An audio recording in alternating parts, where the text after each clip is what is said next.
Everyone, prescriber Aman is here. आज मेरे साथ जुड़े हुए हैं फार्मा वाले।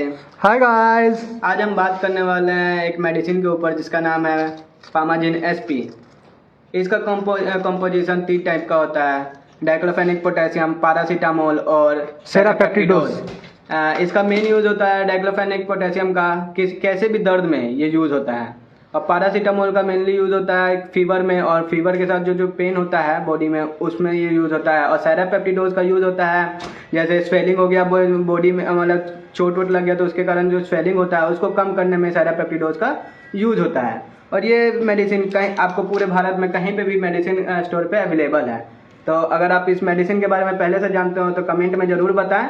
और हाँ, इस मेडिसिन को, कोई भी मेडिसिन को लेने से पहले आप डॉक्टर से कंसल्ट जरूर करें, तभी कोई मेडिसिन को आप खाएं। 1 तो इस आईडी पे मेडिसिन से रिलेटेड सारे वीडियोज अपलोड होते रहेंगे, तो आप लाइक, शेयर एंड फॉलो करते हुए जाइएगा। Thank you.